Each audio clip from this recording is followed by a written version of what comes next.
Morning, everybody. Good morning. Can you hear me? Okay, Patrick said I could take the mask off. I'm going to keep it on and I'll start to mumble and I'll do something. So what do we all have in common? We want to start a business. You all have a dream, right? Yeah. What are we here for? To plan and execute it. Make dreams come true. Make dreams happen. But the first thing I want to stress, I mean, you can hear all kinds of things about us, but we don't matter. You're the ones that matter. You're the reason this program exists.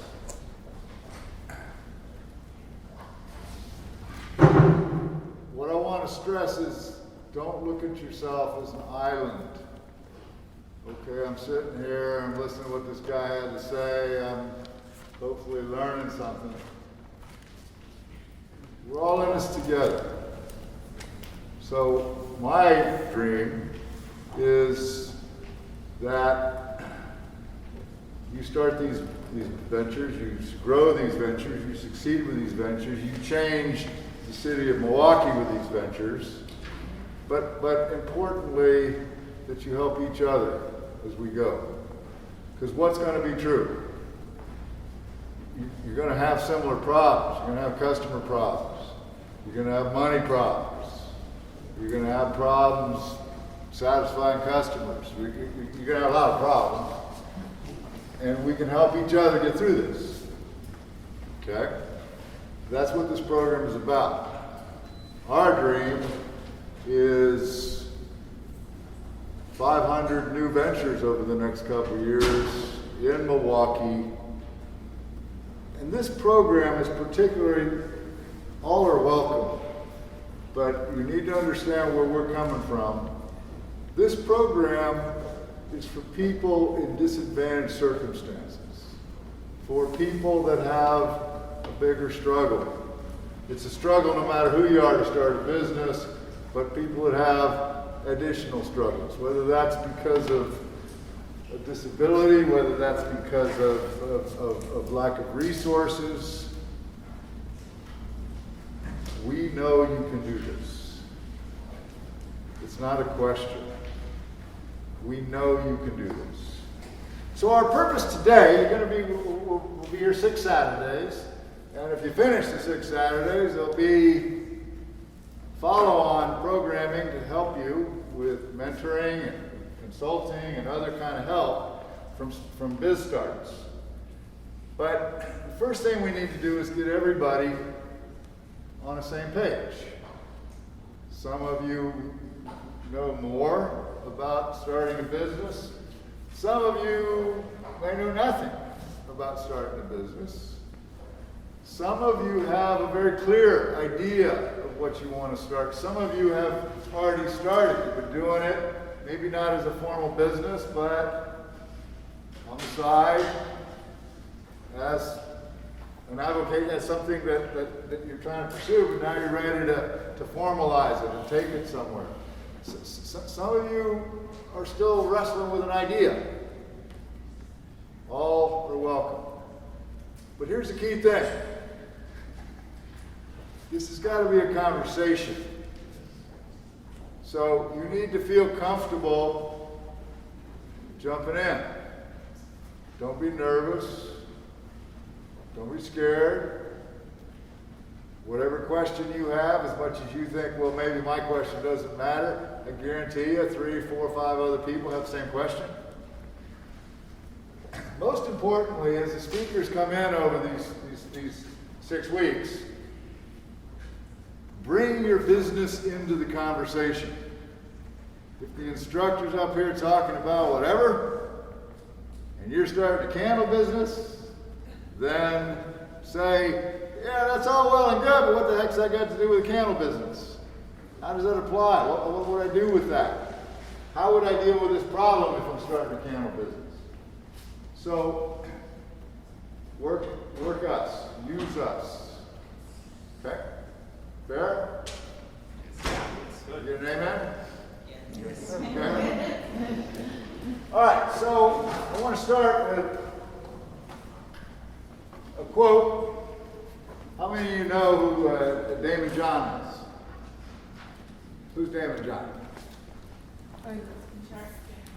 He's on Shark Tank, yeah, and he started a number of companies now, but FUBU, which is clothing, and he's got a great book. I recommend the book to you. It's called The Power of Broke. And Damon says, broke on its own is just broke. If you let it beat you down, if you let it break you, you'll never find a way to thrive or even survive. You'll never lift yourself up. But if you look broke in the face, if you define it, if you own it, make it a part of who you are and how you go about your business, well, man, then you got something.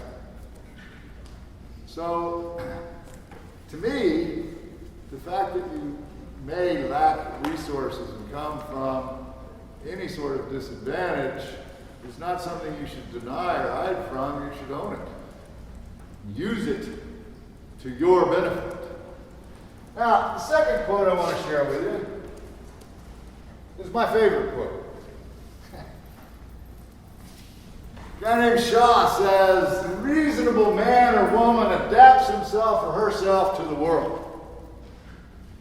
The unreasonable one persists in adapting the world to himself or herself. Therefore, all progress depends on Unreasonable people. unreasonable people. So,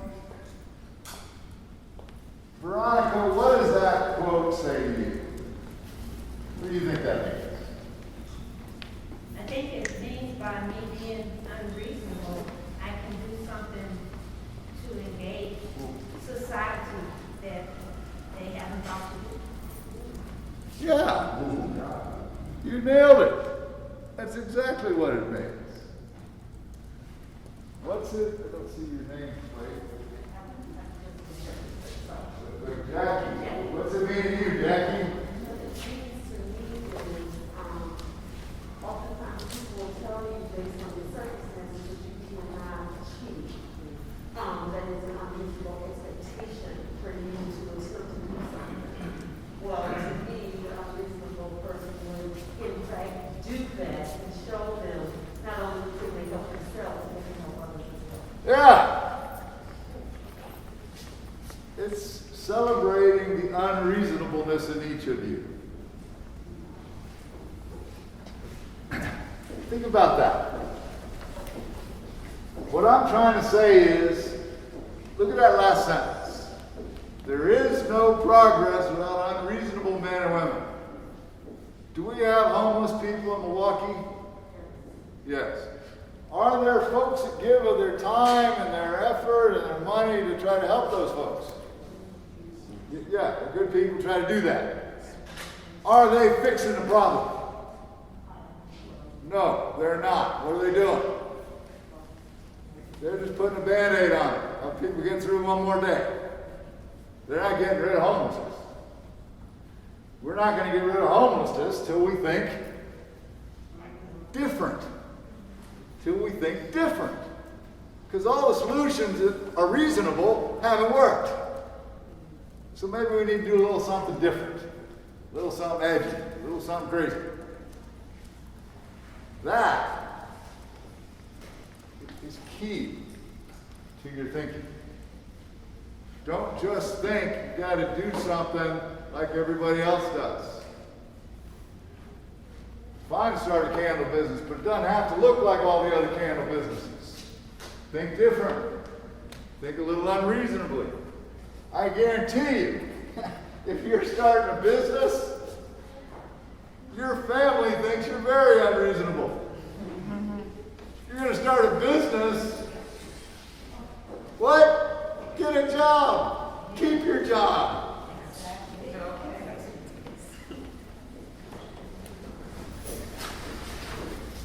There's a guy. He was a college student. He lived in a dormitory at the University of Texas. And back when he was sitting there on his dorm bed thinking, back in those days,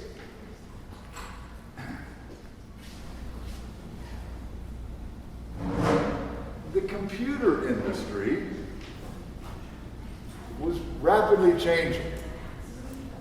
And it used to be you could make money, a lot of money, selling boxes, selling computers. But all the money moved, and you made money from the software, not from the box, not from the computer. You made money from the systems design, not from the box, not from the computer.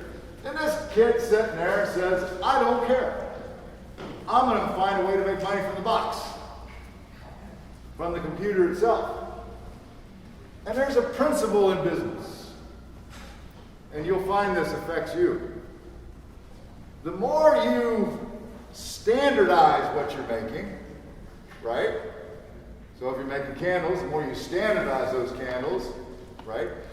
You can produce more faster at lower unit costs.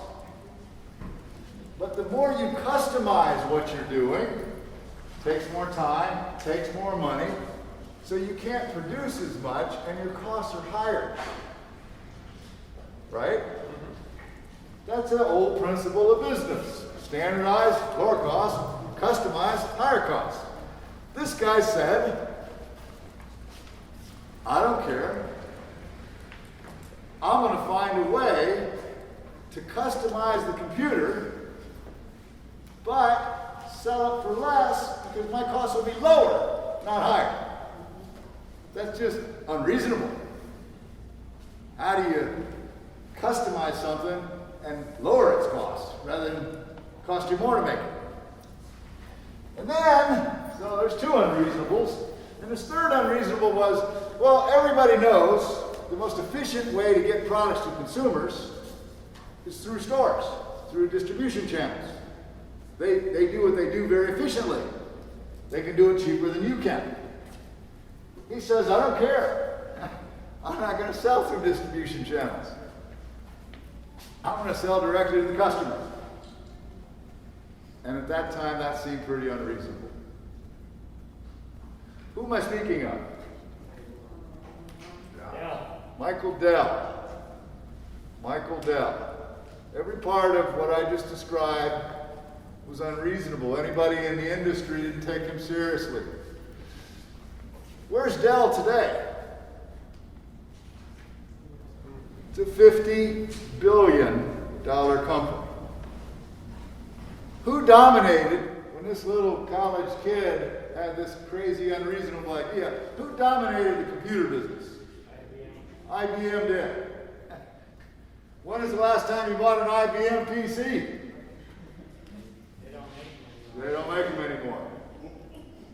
How does a college kid put IBM out of the market? Don't be intimidated by the fact that there are established competitors. Don't be intimidated by the fact that there are entrenched firms that have a lot of money and power in the marketplace. You can win. And we're going to give you tools to help you win. The other side of this is the role of the entrepreneur is to stand up to ridicule. Because what are you doing when you do something entrepreneurial? Taking a risk. Yes? Step outside the box. Stepping outside the box, taking a risk. I'm going to talk about risk. How do we feel about risk? How do we all feel about risk? Should we all go bungee jumping today? We don't like risk, do we? Entrepreneurs don't take risks. You can learn that lesson. Entrepreneurs don't take risks. What do? They get rid of risk. They mitigate risk. They manage risk cleverly, creatively, so that it is calculated risk. when you start something, you're creating change. Understand that. You are creating change. Even if you're just opening the next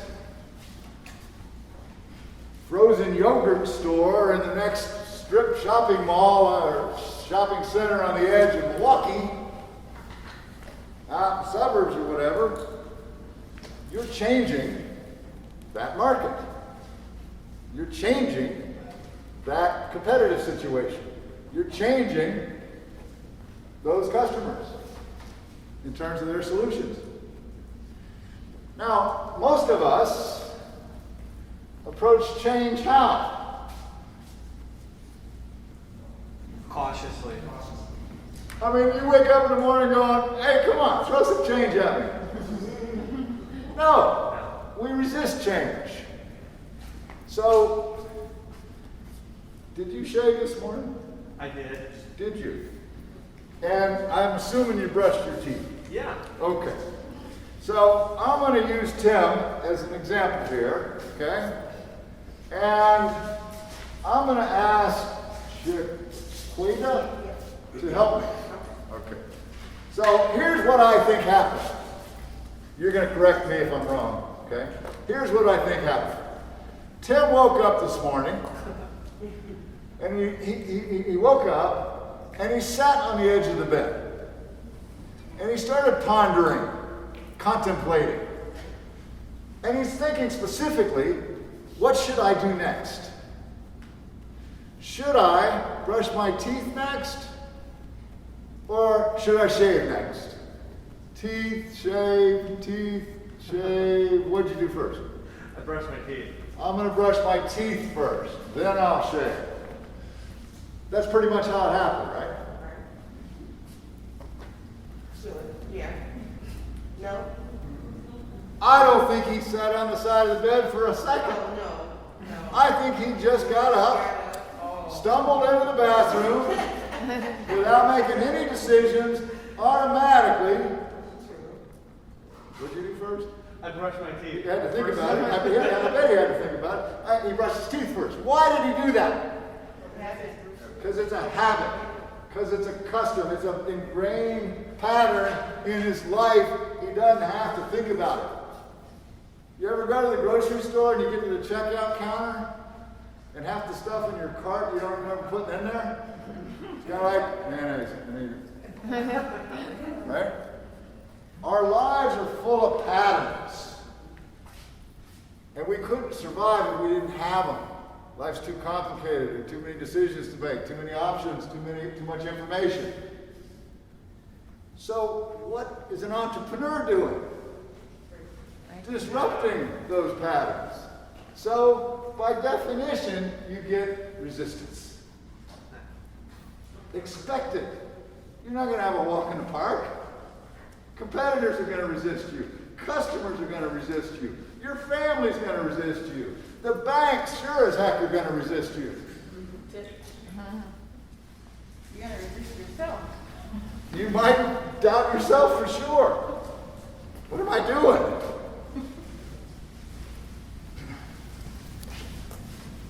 Let's say I'm an entrepreneur and I came up with a new product that you can spray on your face when you get up in the morning and it dissolves your beard. I mean, literally, over the next 10 minutes, your beard just dissolves. No shaving. That sounds pretty cool, doesn't it? Wouldn't that be neat to have a product like that? It'd be amazing. What do you think's going to happen when I try to sell that product to Tim? I don't care how good it is. I don't care how much better it is than shaving. I don't care how much money he might over time save on razor blades. He's going to go, I don't think so. I'm quite happy with my razor and blades. I'm forcing him to change. That isn't something he's just going to naturally. I mean, there'll be the occasional customers, yeah, let's do it. But the market will resist you. You got to penetrate. You got to work it. So, how do I think about entrepreneurship? I'm going to give you a definition in a few minutes, but here's how I think about entrepreneurship at its soul. Entrepreneurship is where unreasonable meets discipline. Entrepreneurship is where unreasonable meets discipline. And by that I mean, think different. Push the edge. You don't have to price the way everybody else prices. You don't have to promote the way everybody else promotes. Think unreasonably, because in unreasonable are the magical solutions, the value that people haven't thought of before. Candles have been around a long time, but there are ways to do the candle business different. Think unreasonably, think differently, think creatively, but be disciplined in your approach. Bring rigor to your thinking. Now, what's one of the first things any small business program or initiative will tell you you need to do? Any first thing any bank will tell you you need to do? Write a business plan. Write a business plan. Right? Now, on the one hand, that's an incredibly hard thing to do. Think about somebody who comes up in poverty, right? Did they go to the best schools? No. Might they have some literacy challenges? Not just reading and writing, but numbers, financial literacy.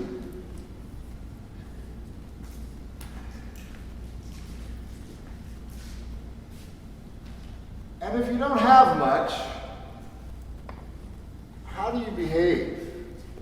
What's the nature of coming from a circumstance where you don't have much?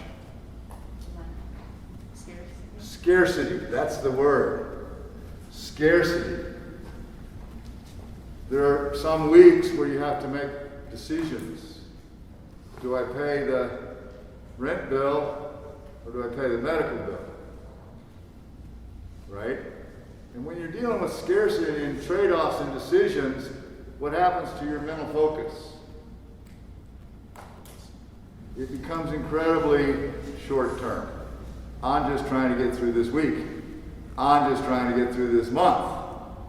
And some clown walks in and says, write a 3-year business plan. Do you see the disconnect? You want me to be thinking out 3 years when I've been living a life trying to think out 4 weeks. But the business plan matters. Why? What's the biggest mistake a lot of you make, a lot of all of us make, when it comes to business plans? We write them for somebody else. We write them because somebody said we have to have one. Right? The banker said, I won't talk to you if I don't see your business plan. The Small Business Development Center says, well, your first thing before we can help you anymore, start working on your business plan. You write a business plan for yourself because it forces a discipline on you. It forces you to think through, well, who's my real customer? And there we hit one of the biggest mistakes most entrepreneurs make. When I ask entrepreneurs, who's your customer? What do they say? Everybody's a potential customer. To which you should immediately say, bullshit. Because if you're saying everybody's a customer, you might as well say nobody's a customer. You got no clue who you're really trying to please, who you're really trying to create value for. So, the discipline of understanding the numbers. Here's something that's going to happen. When I was walking around trying to meet each of you, I talked to somebody just now, was it you? I'm not sure who it was. Age. But he said something very interesting. He said, yeah, I got these products, and now I want to sell them, and ready to go somewhere with the business. But it means I have to sell. And I hate selling. I hate selling. Right? You like pushing your products on other people? That's not natural. I mean, some people are natural. They'll sell you anything, right? But most of us, that's not natural.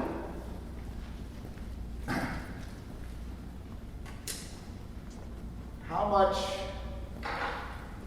much do Lachey, is that right? Lachey, the apostrophe, Lachey, I bet you love bookkeeping. Yes, that's my least favorite thing. Yeah, you hate it. Bookkeeping. My God, what a painful thing to do. I got to keep books. One of the lessons you're going to learn is the great entrepreneurs figure out the things they most dislike, they're most uncomfortable with. And what do you think they do? They gravitate towards it. They force themselves. Before I do anything each morning, I'm going to make 4 sales calls. I'm going to force myself. They understand I don't have to be brilliant at sales. I don't have to be brilliant at bookkeeping, but I got to understand it. And the best way to learn is just force myself into it. Bring discipline to what you're thinking. So, I want you to understand that you don't stand out as the exception here. Entrepreneurship is the rule of the day.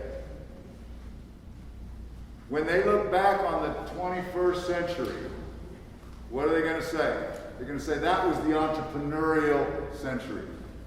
What you're going to find is the path you're about to take, or that you have been taking, is a natural path. It increasingly is a normal path. They went to high school kids, and they said, basically, how many of you want someday to have your own business?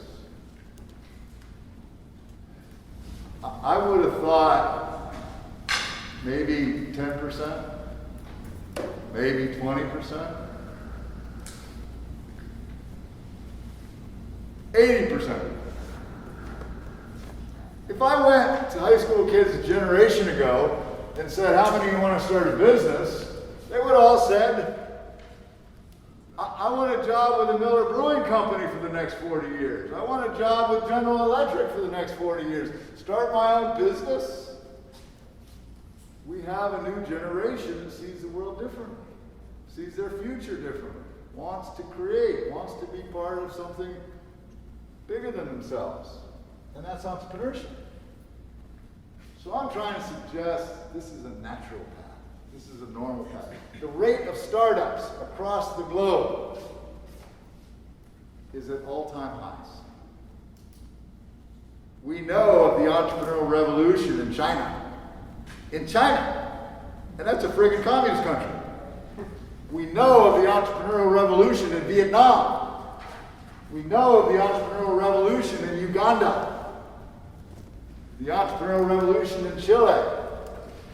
Did you know in the United States, women are starting businesses at a faster rate than anybody else? Did you know in the United States, minorities are starting businesses at a faster rate than society at large? This is the world today. It's an entrepreneurial world. You know, whether it's Democrats or Republicans, none of them get it. Entrepreneurs, not government, not big business, entrepreneurs create 85% of the new jobs in our country. What are big companies doing? Downsizing, right-sizing, moving all their jobs to China or someplace. The dynamic is you. The future of our country is you. Entrepreneurs. So, when we think about this revolution, I want you to understand we live in a time of more choice, of more possibility, of more opportunity than ever. It's not just for-profit businesses that are at an all-time high. Nonprofit ventures are starting at an all-time high record. Let's go back to one point, because I think it illustrates what I'm trying to say. Think about the new product service. So we use the term product or service. If I use any term, one of our rules in this program is no MBA speak. So if I use a word, you stop me. You don't get it. But when we look at new products and services, think about the world we live in today.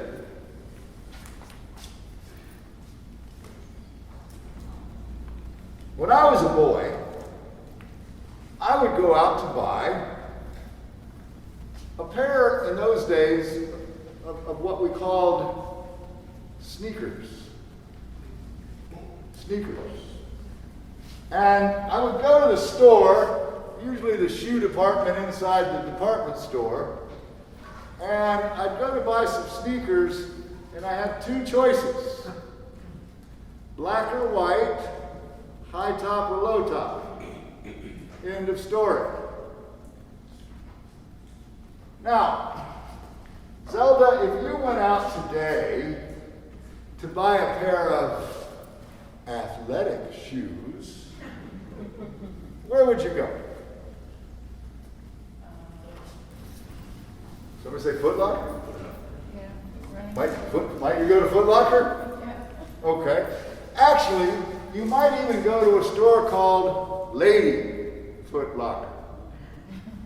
Why is that radical change? In one generation, specialized is the word. In one generation, we've gone from you go to a shoe department in a department store, you go to a shoe store, do you go to an athletic shoe store, a store that only sells athletic shoes, to you go to a woman's athletic shoe store. That's what's happening to markets. They're becoming more segmented, more niched, more choices. And more choices being what? More opportunities. More opportunities for entrepreneurs to take one of those niches. Okay? I'm going to specialize in athletic shoes that Are good for climbing.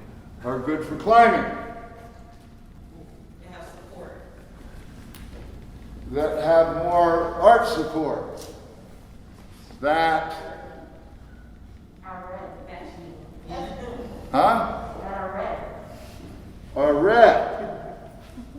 How about I'm going to start an athletic shoe store that my whole theme of my shoes is going to be around empowerment, Black Lives Matter, things like that. A niche. Right. Think about the world we live in. When I was a kid, so when you go to Lady Foot Locker, how many choices? 2? Black, white, high top, low top? There's 100 choices. They got a shoe for walking. They got a shoe for running. They got a shoe for cross training, whatever the heck that is. Student told me they got a shoe for rugby, for soccer. That they have a shoe for windsurfing. They probably have a shoe for love making. I don't know. But the point is, more possibility.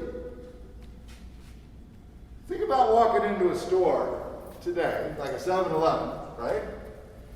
And later that day, you speak to your mom. Okay? But you're speaking to your mom on the phone, and you're speaking to your mom on your phone, not today, but when she was your age. Okay? So she's back there, and you're here. She says, honey, what'd you do today? You say, well, I didn't do much. I went to the 7-Eleven.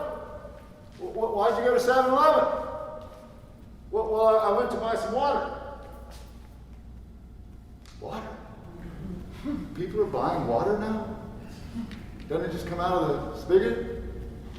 Oh, no, people, it was like a nuclear bomb go off? Is we out of water? No, people buy water.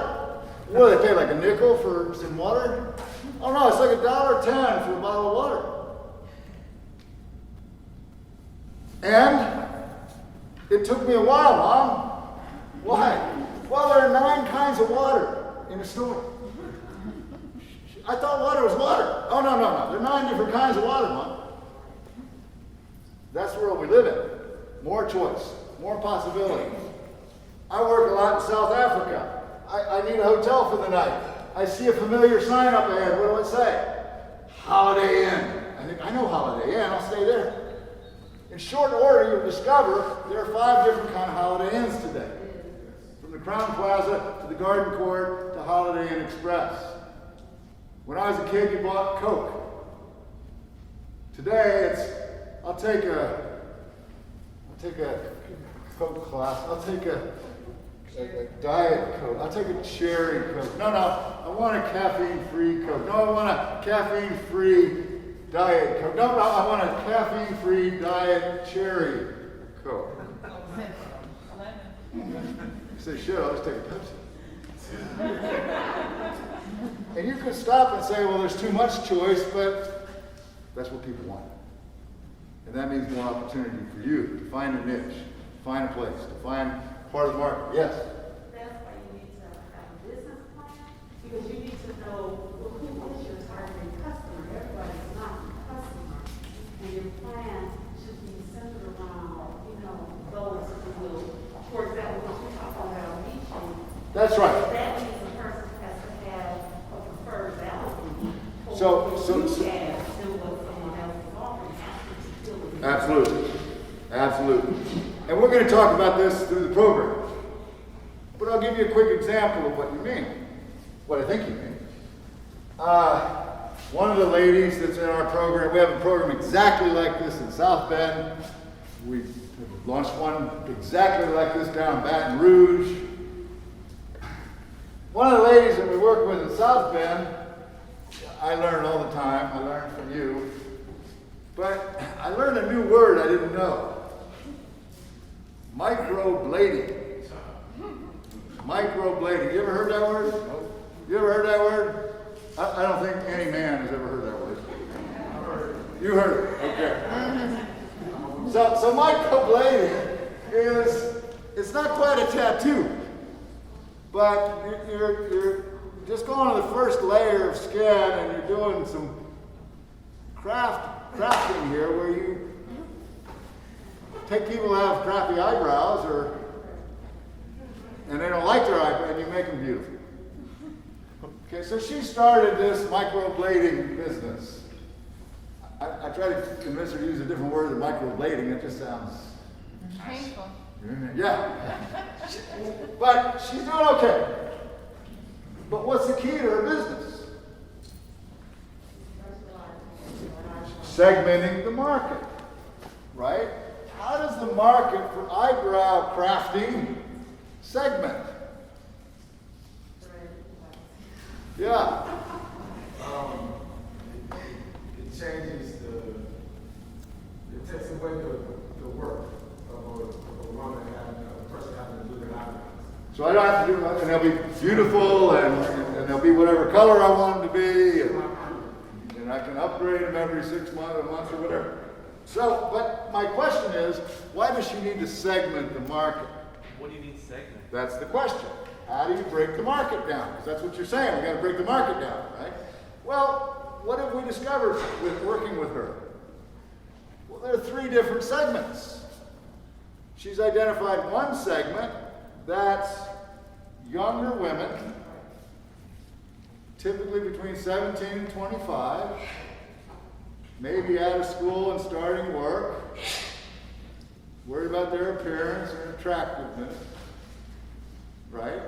She's identified a different market that's women between 35 and 50 that have money, that are further along, and want their eyebrows fixed for totally different reasons. And And she's identified a third segment that is women who've been getting cancer treatments. And because of the cancer treatment, they've lost their hair. That's discipline. I'm not trying to sell to anybody. I've figured out how the market breaks down, and I'm concentrated. So that's, okay, so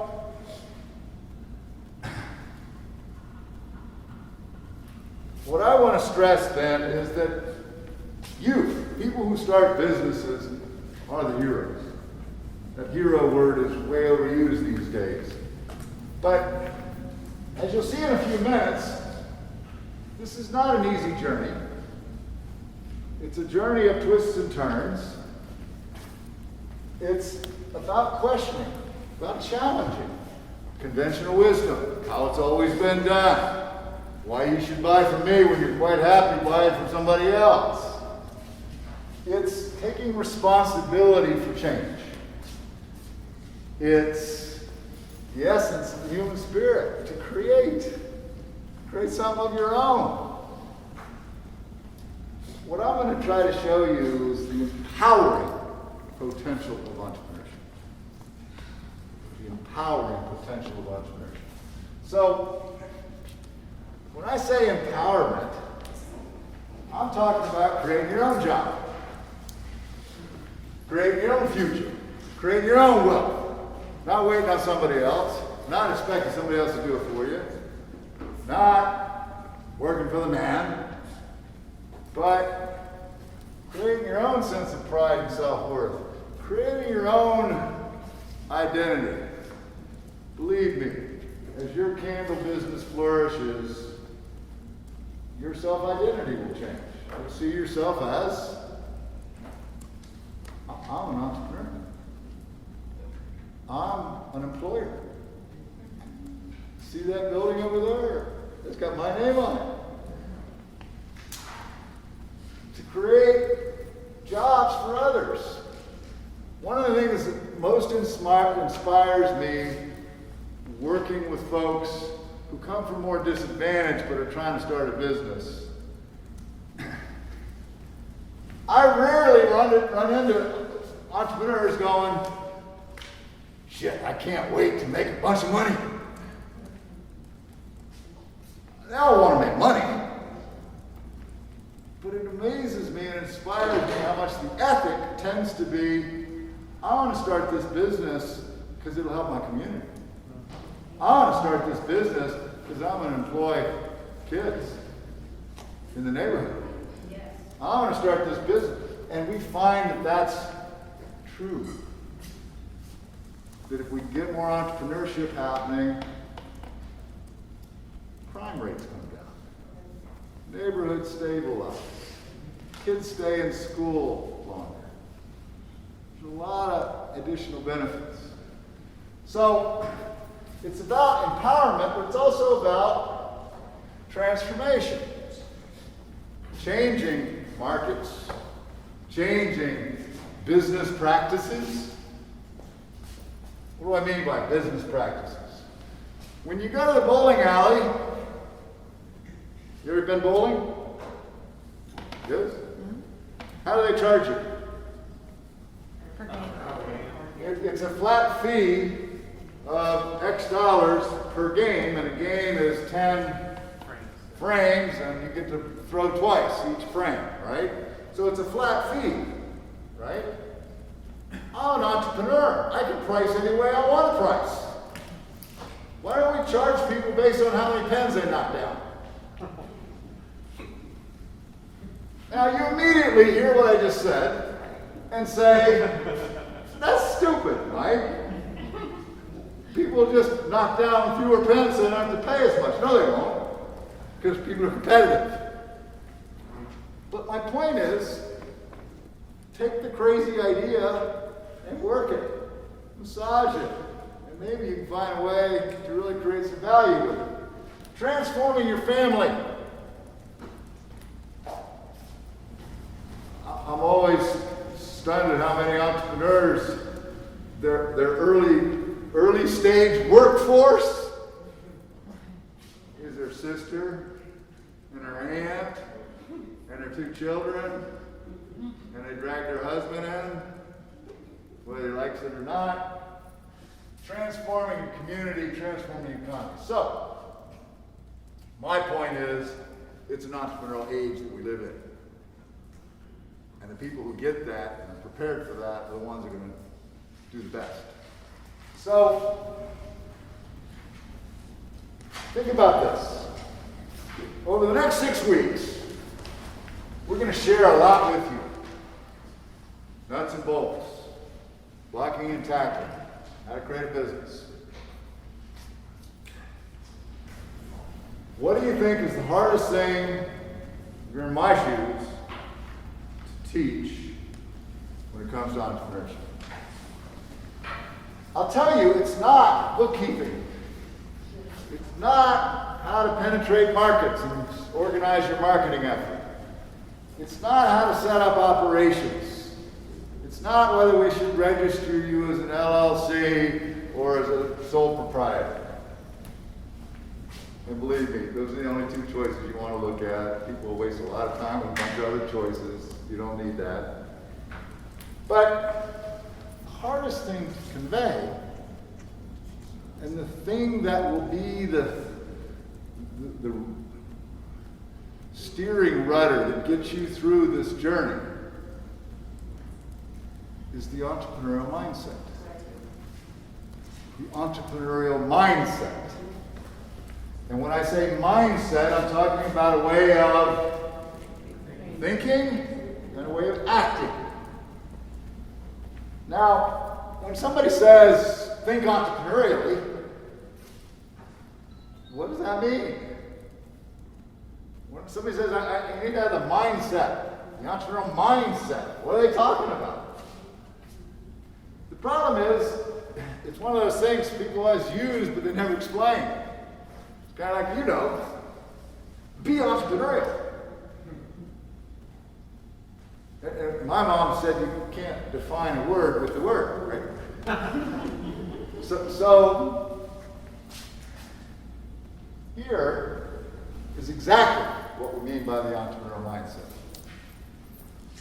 I said it's a way of thinking, attitude, a way of, let me do that, a way of acting, behavior.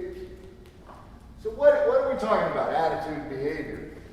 Here's the first part of the attitude. I can affect change. I can change this room.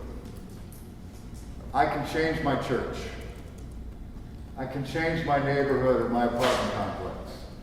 Believing that you're an agent of change. Believing that you're capable of affecting change. Because starting a business is affecting change. Here's one of my favorites. I call it there's a better way, but the term I use is healthy dissatisfaction. Healthy dissatisfaction. Note the word healthy. It's not a negative, whining and complaining dissatisfaction. It's a positive, healthy dissatisfaction. If you walk down the street today with an entrepreneur, right? And you and the entrepreneur are just walking along down the street, having a conversation, right? Just chit-chat. What will come up in that conversation? I guarantee you. The entrepreneur will say to you, look at the way that person's doing their store window. If they did it this way, they'd get twice as much traffic. Look at the way those guys over there are picking up trash. If they did it this way, they could do it in half the time. That's healthy dissatisfaction. It's starting to see there's a better way to do anything. And entrepreneurship is about how I make money from a better way of doing something. There's a better way to give this presentation. There's a better way to register students at Marquette University. There's always a better way. Finding a way to earn money from the better way. Opportunities are, when you woke up this morning, We use the term opportunity alertness. When you woke up this morning, I promise you, there were 15 opportunities floating over your head. But you didn't see them. Why? Having a fight with a spouse. In a hurry to get to the Saturday morning boot camp. Kid got in trouble at school yesterday. Something big is due. All this stuff, all this noise crowds out. They're right there. The worst part of Milwaukee is packed with opportunity. But you have to see it. You got to wear a different pair of glasses. Embracing innovation and change and growth. And here's a big word, failure. Don't be afraid of failure. Entrepreneurs are people who understand that failure is the number one way you learn. Learn. And the entrepreneurial journey, from the start, is a journey of trial and error. Error means you tried something and it failed. Bounce back, try it this way. Try this, try this. That's what I mean by saying entrepreneurs fail every day. In fact, if you haven't failed in the last 2 months, what's it mean? You aren't trying. If you have not failed in the last 2 months, what's it mean? You haven't tried anything new. Because what happens when any of us do something new? If I ask Kendra to dance, I'm one of the worst dancers on the planet. If Kendra danced with me, I will hurt her. Not purposely, but she will come away damaged. And if we're going to do a complex dance, like what's that dance where they go like this? The what? Tango? The tango. We're going to do the tango. I'm going to fail terribly. Why? Because I'm not God. I'm just a human being. We all have frailties. We all have weaknesses, inadequacies. When we try new things, we fail. And then we get it. And we get better. And we adapt. But understand, failure is part of the journey. Optimism. The glass always has to be half full. That's just the way we see things. I have no doubt. Believe me. I'm not just saying this. I have no doubt. Every one of you can be successful in entrepreneurship. I don't even have a little bit of doubt. Optimism. Because you've got to have it. Why? Because the bank's going to turn you down. 20 different banks are going to turn you down. You've got to have the optimism to call on the 21st bank. The first 100 people you try to sell to are going to say no. But the 101st, you know is going to buy. You know it in your heart. Then behavior. Pursue opportunity. What's the Nike slogan?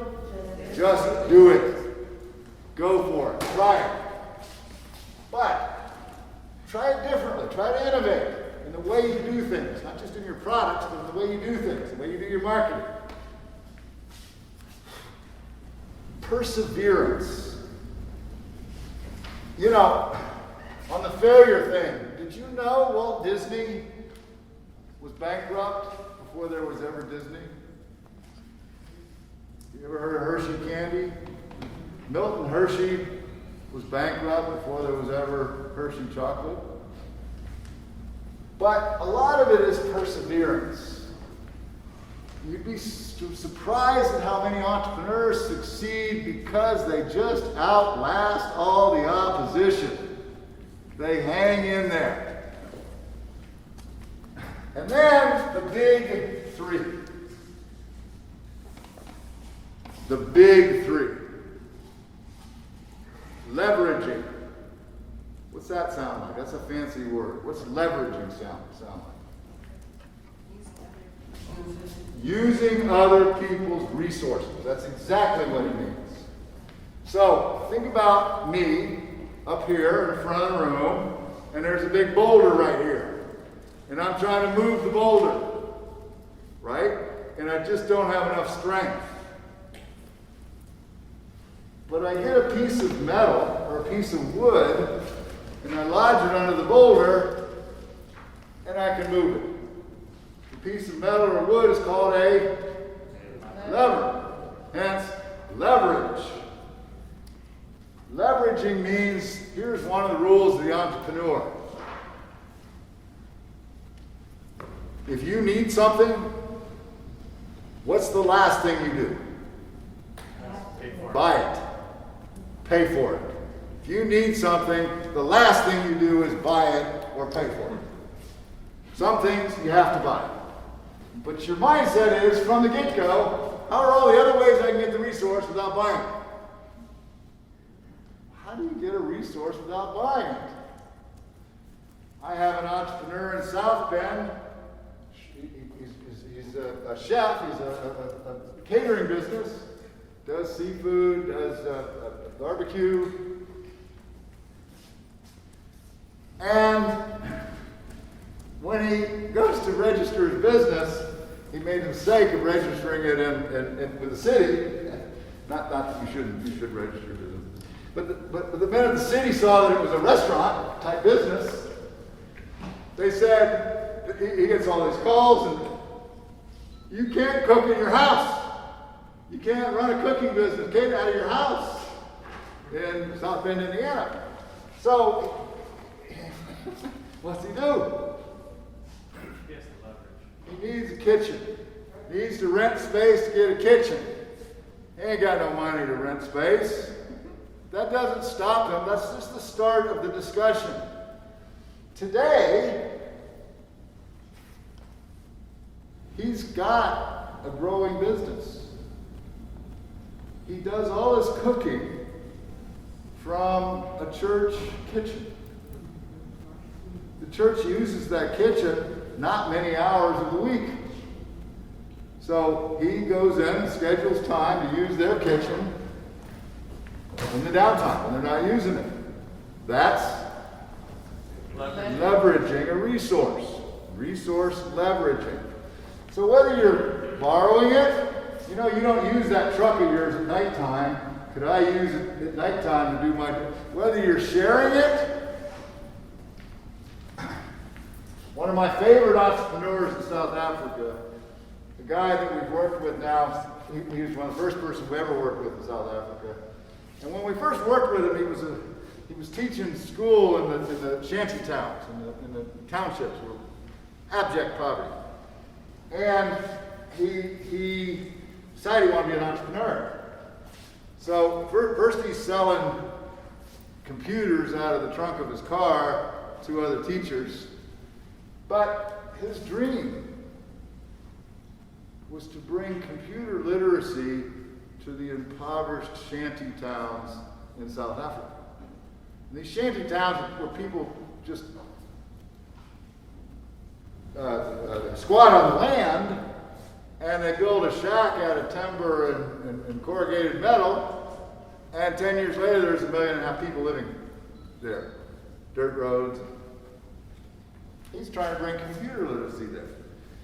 And today, he has over 100 locations. And the interesting thing is usually when you succeed, you kind of move up, right? Still lives in the township, still focuses his business only on the shanty towns. Very interesting guy. As much as he's selling computer literacy, teaching people how to use computers, how to get computers, as much as he's doing that to people that are dirt poor, if you go into one of his stores, it's super modern. He's not bringing it down. He's bringing folks up. And to this day, now that he's successful, it's in his blood. He hadn't changed. He's got the entrepreneurial mindset. He gets the whole leveraging thing. So, Lavoio, you gotta have your eyes open. And you can't be afraid to ask. All people could say is no. So he's out and about, and in Kailicha, one of these townships that now have 2 million people in them, there's this brand new radio station some guys have started. They don't have a lot of equipment, they don't have a real strong signal, but they got a radio station. And he goes in to visit them. And of course he's looking around. And what's he seeing? They don't have any computers.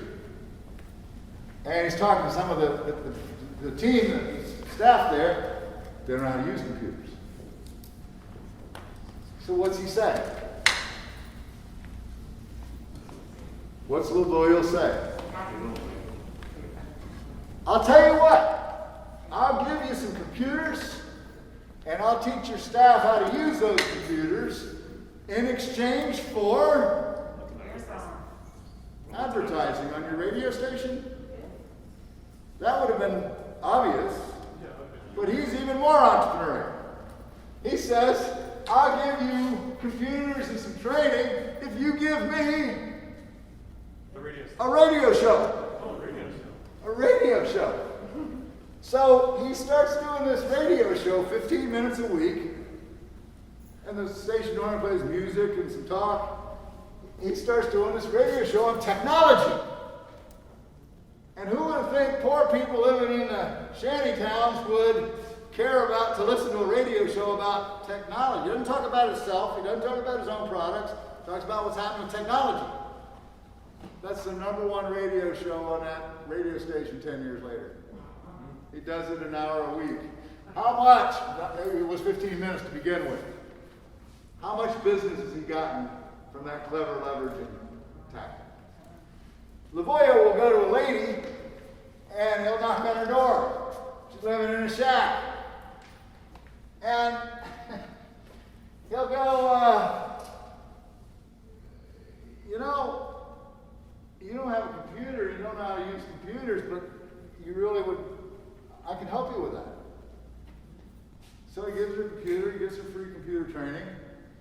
But her house, her shack, is located at an intersection of 2 main roads. 17,000 cars go by that intersection each day. What do you think the back of her house has painted on it? His logo. His business. Leveraging resources. Guerrilla actions. Think like a gorilla. It's not like a monkey, that's like a guerrilla warrior. History is replete with examples all the way back to the Bible, right?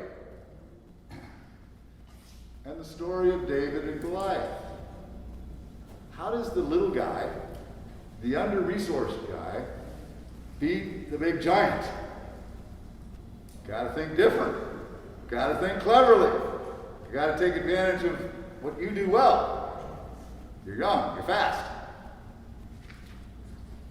So if you look through history, whether it's how the Afghanis defeated the mighty Soviet Union, how the Vietnamese defeated the mighty United States, history is replete with examples of the small, under-resourced defeating the larger, and that's you, the small, under-resourced. So there's a guy.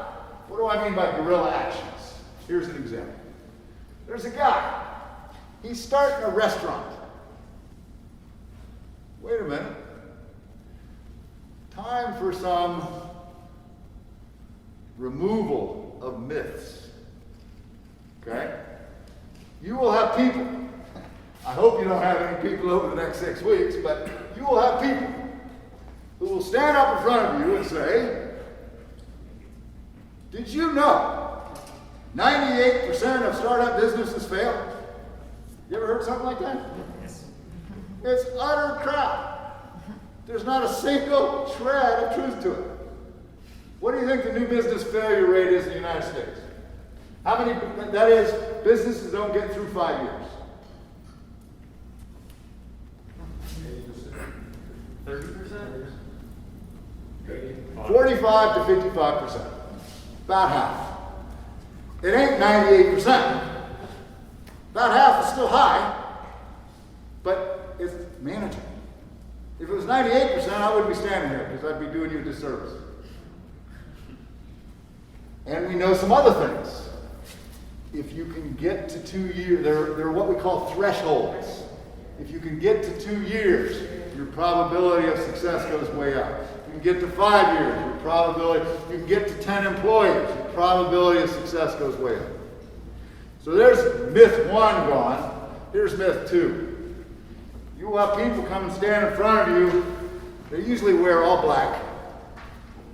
Something with entrepreneurs, I don't know. Have you seen that, Ann?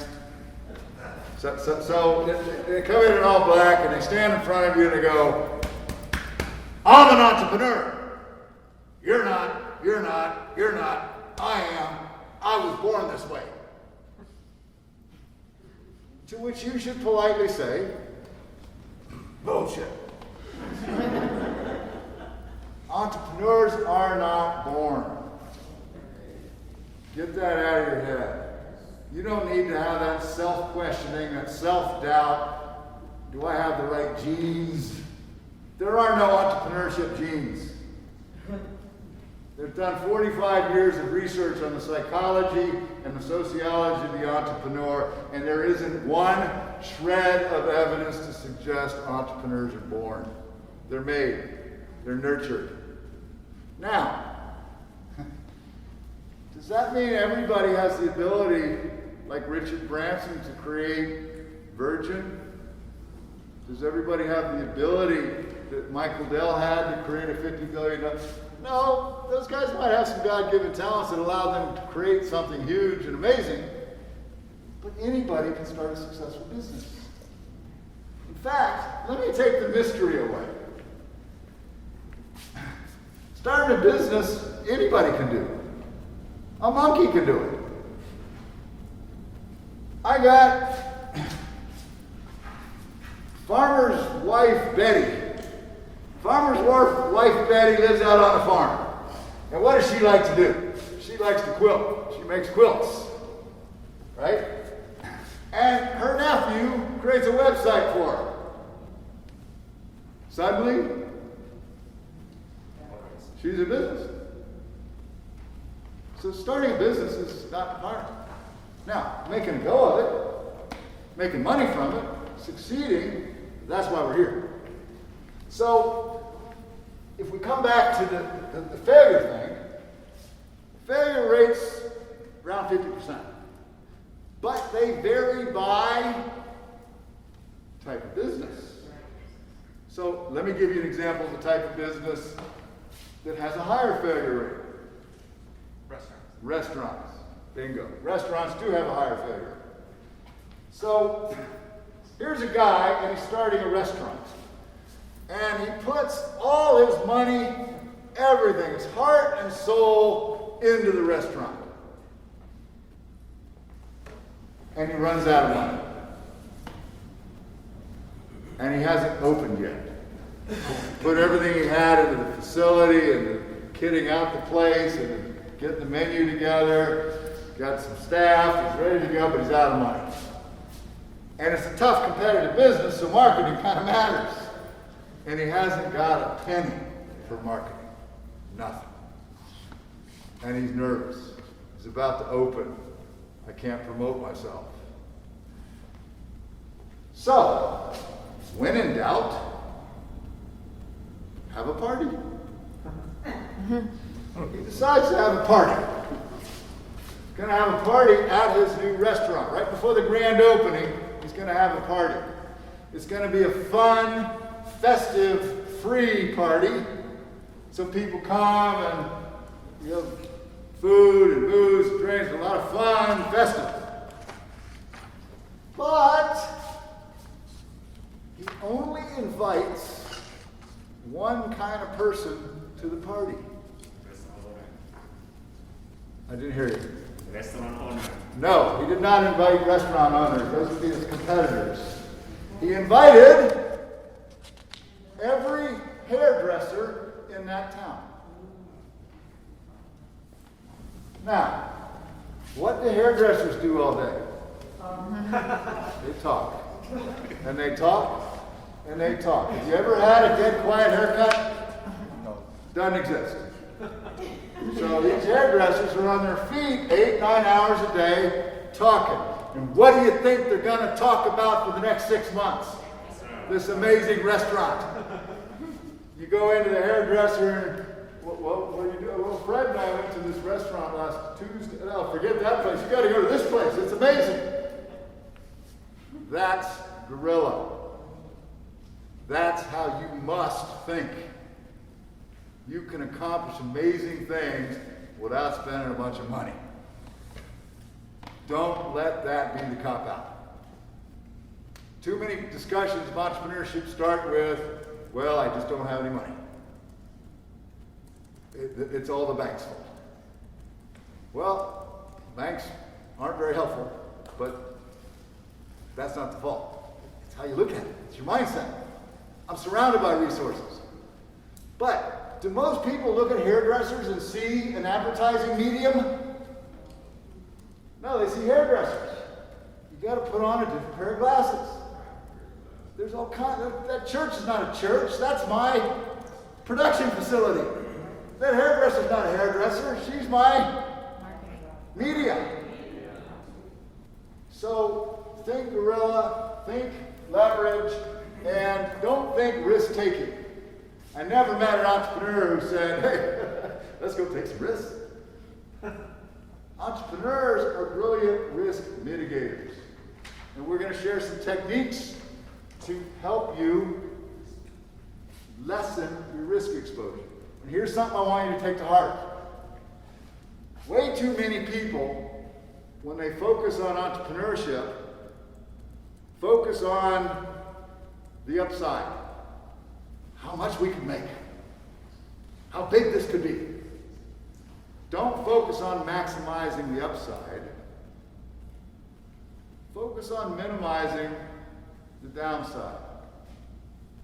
Focus on minimizing your exposure. So might it make sense to work from home rather than, I have entrepreneurs, and I'm not kidding. I can name a couple that we're working with now. They didn't have their product ready. They didn't have their marketing organized, but they went out and rented some office space. I'm working with a lady who's started a nonprofit to work with young girls like 17 to 25 and on their self-concept. She's organized a nonprofit. She didn't have a programming design. She hasn't recruited any women, but she rented some office space. Well, when you rent office space, what are you doing? You're signing a contract for a bill you have to pay every month. And you have to pay that bill every month whether you have customers or don't have customers. Right? It's good to have an office, but maybe you should not do that first. My point is, I'm only using this as an example. Rent is something you're going to learn in another week or so, something we call a fixed cost. Has to be paid. Well, the ingredients in your candles vary with how many candles you make, right? But rent, you got to pay it every month. It's a risk. So we will show you some ways to mitigate and manage risk. Okay, so I warned you that I'm going to give you a definition of entrepreneurship. Here it is.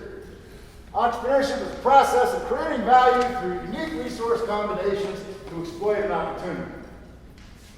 Now, your immediate reaction is probably too many words, Mike, sounds too academic. But it's a powerful definition, and here's why. First, what do you not see in that definition? Everybody see the word profit? Not there. Does anybody see the word start and run a small business? Not there. Why?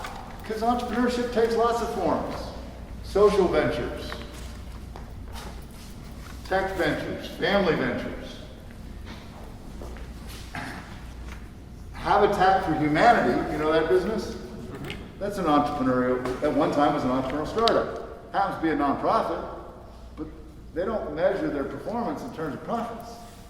They measure their performance in terms of how many people could not have a home that they could own for themselves that now do. So it's social return, not just profit. So what's the word in the definition that is the most significant one? Value is a good word. You might notice I've underlined some words. Opportunity. Opportunity is a very important word. Resources. Process is the most important word in definition. Once you understand that entrepreneurship is a process, that takes away the mystery. Because if it's a process, what do you know about processes? They can be broken down into steps. They can be replicated. They can be learned. Entrepreneurship is a learnable process. A process can be managed. Entrepreneurship is a manageable process. Just like I can show you a process for removing a muffler from a car or a process for making a souffle, entrepreneurship is a process. You had a question? My question was, you may have the best process, but if the opportunity is not there, how are we going to succeed? You may have the best process, but if the opportunity is not there, how are you going to succeed? The what's not there? No opportunity. Yeah. Because as you'll see, part of the process is to assess the opportunity, right? And there was a word I didn't quite get to because I'm coming back to it, but the word is adaptation. How do I adapt as I start through this process? And you're going to see this. Here's a big insight. Ready? Ready? Yes.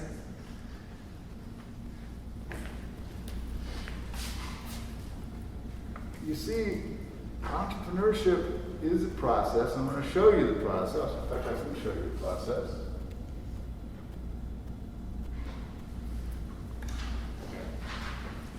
But what you're going to see is it's not just a process with some steps. It's also a journey. So look at the process I have here. Identify an opportunity.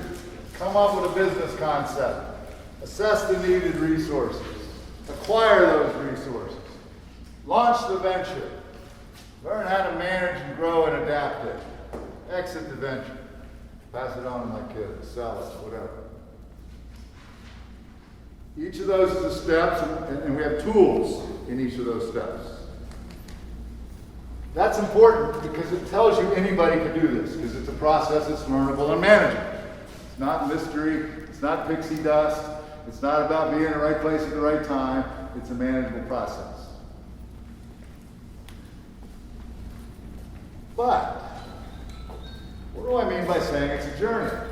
What's wrong when you see a picture like that? What about it? Looks like a straight line. It looks like a straight line. And so we call that linear, right? Linear. And what do we know about human beings? Life ain't linear. We have curves.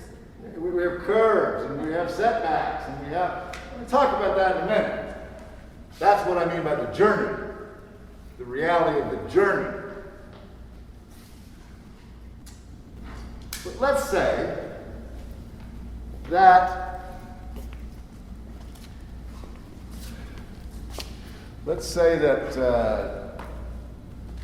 Sister Cup? Yes. I get it right the second time too? Yes. Okay. There's a lot of ways you could go with that name. I'm sure you hear all kinds of Tristaka, Shostaco, Tristica. yeah. Anyway, she and I are sitting having a glass of wine. You drink wine? I used to. Used to. Okay. Well, you're doing it again. and we're sitting there, we're drinking this wine, right? And while we're chatting, having a nice old time, we come up with an idea for a business. We invent, right there on the table, we invent a board game, and it's hyper cool. It's better than Monopoly. We invent a board game. But, we've been drinking. So maybe it's the booze that's given us. So we leave all excited, but wake up thinking. But we share our idea with our family and friends, and they go, that's pretty cool. And that reinforced us enough, so we think, let's do something that the high-tech kind of entrepreneurship folks call customer validation, which basically means, do the dogs like the dog food, right? So let's go talk to some customers. It's not rocket science. So what we do is we make up 100 of these games, mock-ups of the games. And we rent a booth at the county fair, and we sell out all 100 within 3 hours, telling us that the market seems to like it. All right. Now, we're reinforced. We got some feedback. Yeah, the market seems to like this. So now we write a business plan. And we take our business plan and we use it to start to get resources, to attract resources. And then we launch the business. Now, what happens the moment you launch a business? You have to start paying taxes. No, because you're not going to make any money, so you're not going to pay tax anytime soon.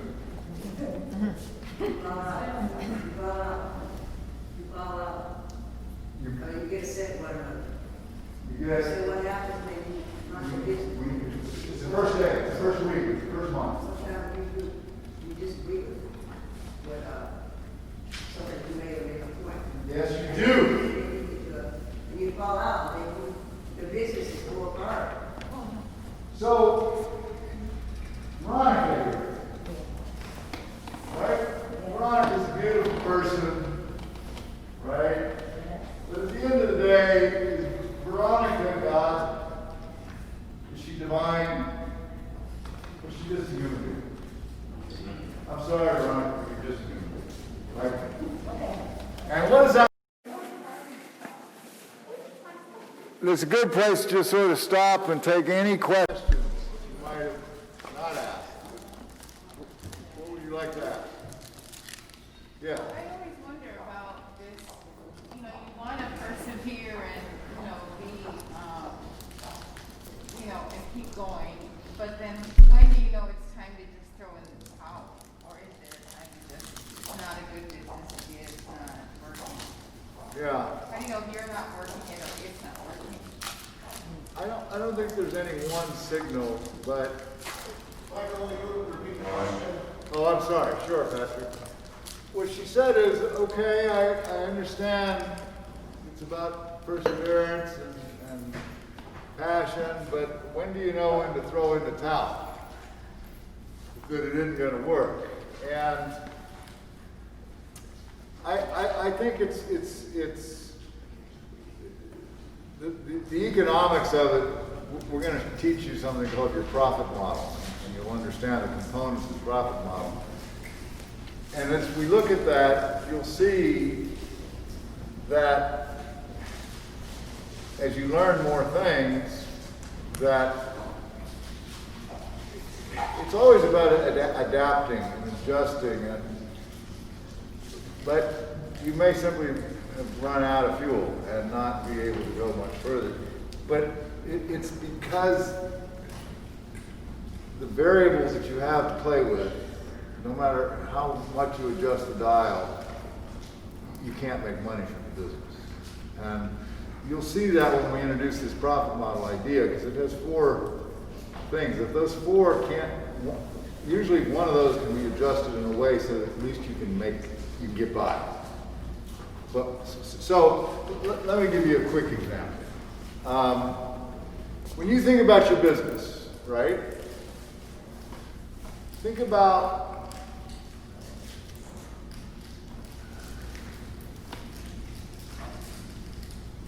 a grocery store.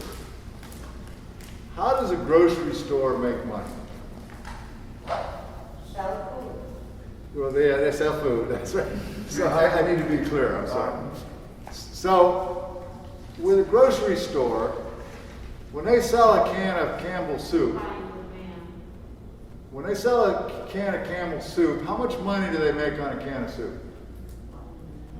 Hardly anything. Hardly anything. Pennies. They don't make much money on each item they sell. The amount of money you make on each item you sell is called your profit margin, your margin, okay?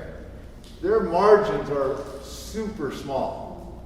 The profit margin in a grocery store is often 1 to 2%. 1 to 2, not hardly anything. But when people go to the grocery store, what do? They don't buy a can of soup. They buy a cart full of groceries. They spend $100, right? And a lot of people do that. So now think about it. How does a grocery store make money? It's a low margin, high volume business. With me? Yeah. Okay. How does a jewelry store make money? How much did I say the grocery store is making? 1 to 2%. Jewelry store is making 300% profit on that diamond ring. But do they sell a lot of diamond rings every day? It's a low volume but high margin business. Does that distinction make sense? Right? So you'll learn more about this, but if we distinguish your business, the candle business, the whatever, as does it have high, medium, or low volumes, and does it have high, medium, or low margins, right? You're going to see a problem I'm going to point to in just a moment. But what would be glorious and never happens? High margins and High volume.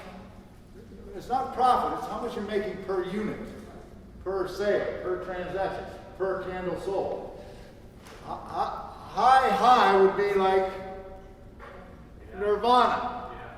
It never happens, except, what's a high example?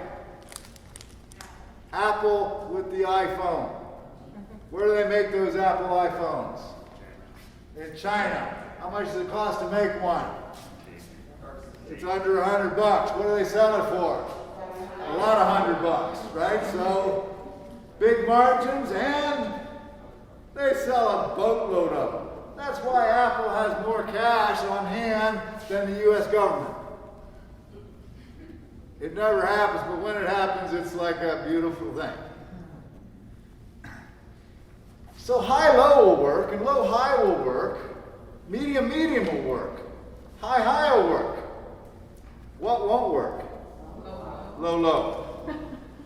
If you're a low-volume business with low margins. Now why, and this is how you start to see it can't work. Why would I be a low? Well, one of the mistakes many entrepreneurs make, and especially entrepreneurs who come from limited resources, disadvantaged backgrounds. These entrepreneurs make a big mistake when they set their prices. They set their prices low. Why do they do that? Because they think I got to do low prices to get business. They think, well, I don't have much money. I couldn't afford much. I wouldn't pay much, so I'll charge these other people. They'll think I'm being unreasonable charging a price up here. You're being unreasonable charging a low price is what you're doing.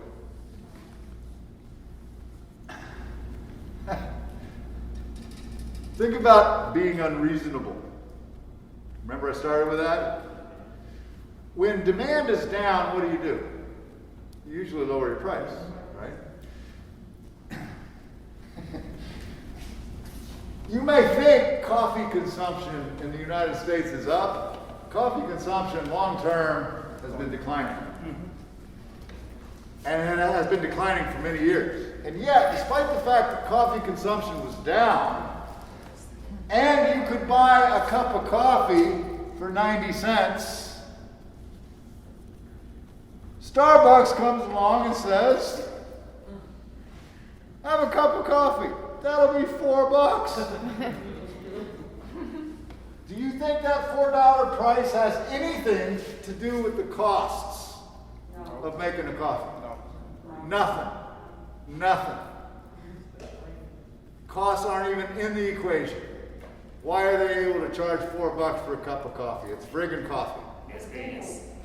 Because people perceive they're getting $4 worth of value.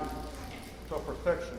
So the poor often charge, when they start businesses, charge too little, right? They're just thinking, what are my costs? I need to cover my costs, rather than how much value am I really giving the customer and what are they willing to pay? But meanwhile, what happens? Well, remember the guy I mentioned that's cooking from the church? Catering guy? I hired him to cater our closing graduation for this program in South Bend. And he was really happy to get the job. And I said to him, okay, well, I don't have a lot of money. And he said, yeah, well, I need to make money. And I said, yeah, I know you need to make money, but how about we come somewhere, but how about $10 a person? He said, yeah, $10 would be fair. So I said, I need 50 lunches. And COVID's going on, so you need to put those lunches, we can't have a buffet, put them in a package, a styrofoam. And he did that. Doesn't that sound like a nice story? No. This whole experience almost put him out of business. Why? Well, it almost put him out of business because when does he have to pay for the food? Up front. When does he have to buy the styrofoam boxes? Up front. Whose pocket's that coming out of? Him. When did I pay him? Well, I paid him through Notre Dame, University of Notre Dame, after the fact, right? So 3 weeks went by, and we rushed it between, and he almost went out of business because he didn't have the cash flow, right? And the fact that he was making 50 lunches that week meant what? Because he didn't have much money, and he cooks in this small church kitchen, he can't store a lot of stuff. His capacity is very small. If he went full out 7 days a week, he couldn't prepare that many meals. Meaning, if you have low capacity, what do you have? Low volume. Volume isn't just how much customer demand there is. Volume's also, so we have a lady that makes bibs, like baby bibs and adult bibs, right? But she makes them by hand, right? I asked her how many bibs she could make in a day. Well, a good day, maybe 4. What's that mean? If she made bibs 7 days a week, she can make 28 bibs, right? And her prices are too low. So what kind of margin is she making on those bibs? Not much. Let's say she makes $5 in profit on each bib. So what's a good week? 28 times 5. $140. Is this going to be a successful business? Not going along at that rate. So unless we can fix something in there, find a way to charge more, find a way to produce more, she isn't going to make it. She will make it, but you see, that's what you're looking at. There's a logic in terms of, okay, if I can do this a little different, is there enough that will allow me? You'll see more of the picture in just a second. Okay, I'm going to move on because we're running down time. I said it's a process, but I emphasize it's more a journey. And by saying it's a journey, it allows for the fact that it is messy, it is chaotic, it is unpredictable, and quite honestly, it's uncontrollable. You may think you control everything because it's your own business, but you don't control customers, you don't control competitors, you don't control banks, you don't control stores or distributors. A lot of uncertainty around the thing. The key word there is it's emerging. What succeeds emerges over time. It's changing. It's evolving into something more workable. And there's a very important idea here. We call it the corridor principle. The corridor principle. And here's the idea. Have you ever walked down a corridor? There's a bunch of doors along the corridor, right? You're walking through a building, down a hallway, corridor, there's doors, right? When you start a business, it's like walking down a corridor that you may have walked down before. Only this time, you recognize some doors you never saw before. And you're more apt to try to open one or two of them. Now you're going, what are you talking about? Essence of entrepreneurship is that the pursuit of opportunity, starting the business, trying, the pursuit of opportunity begets opportunity awareness.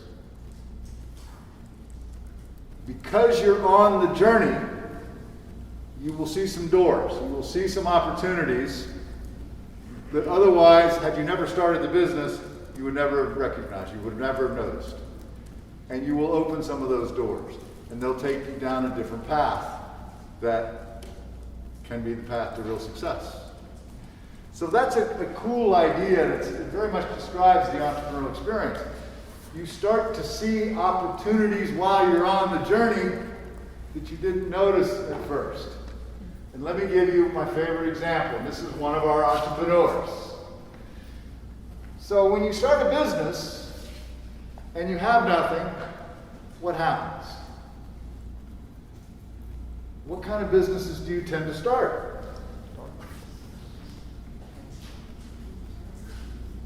What kind of businesses do you think folks in programs like this tend to start? Non-profit? No, most of them are for-profit, but there are some non-profit. Service. Well, yes, most of them, services dominate, but services also dominate in our economy. About 80% of our economy is services. Small businesses?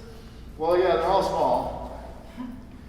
But people start things like, I'm going to start a cleaning company. I got a truck, or I can use my cousin's truck. I'm going to start a haul-away junk company. I love making, so this little bracelet I have that says Black Lives Matter, it's made by one of our, I just love making stuff like that. You tend to start businesses based on what you know, or what you've experienced, what you've seen. And so, here's a very important idea. Think about growing up poor, okay? And then think about something that we call your opportunity horizon. The opportunities you're able to see. The opportunities you're able to perceive, right? If you've never seen a computer, are you likely to see opportunities for software products? So take two kids. Two kids grow up in the hood in Milwaukee. They're best buddies. And at age 18, one of those kids joins the Army. Goes off, serves his country. The other kid stays in the hood. Those two kids come back together when they're 25. Who would you bet probably has the broader opportunity horizon? The guy who joined the service can see opportunities the other one can't. Why? Because he's traveled the world, because he's seen things in Iraq or France or whatever, because he's rubbed up against different kind of people, because the Army's got people from all walks of life and all over.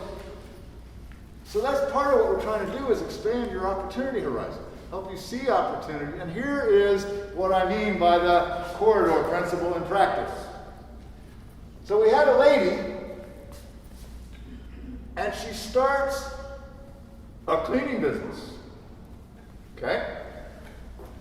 She starts a cleaning business, and when she starts, who does she focus on in terms of her customers? People around her. She focuses on households, residential cleaning. Why? Because she lives in a household, she cleans it, she's cleaned other people's houses before, that's the world she knows. She quickly discovers, geez, this is tough to make money. Why? Because there's a boatload of cleaning companies. Many of them aren't even registered. And those cleaning companies are all competing on price. And those customers that have people come clean their houses tend to, well, let me negotiate you down to as low a price as I can possibly get, and then I'm not going to be loyal to you, so 3 months later I drop you and hire some other cleaning. Those aren't good customers. So she's trying to sell cleaning services, residential houses. And she sees, I'm just not, and so what do you have to be doing? You're learning, you're adapting, right? So what does she start to try to do? Clean offices. This is the difference between what we call B2C, business to consumer businesses, and B2B, business to business businesses, where you're selling to companies or schools or nonprofits, or but you're selling to organizations, not to consumers or households. She starts cleaning offices. So you can see it's evolving, right? She's opened a new door. I was just cleaning houses. Let me hit the bricks and call on some businesses, and I'll start cleaning some offices. And as she's cleaning offices, she discovers, well, offices that pay pretty well and pretty dependable are medical offices, doctor's offices. So she starts emphasizing in her marketing efforts trying to get more doctor's offices to clean, medical facilities. And as she's cleaning medical facilities, she starts to see that in a medical facility, there's a lot of blood, urine, feces, bio-waste. That's what it's called now. I call it shit, but it's bio-waste, right?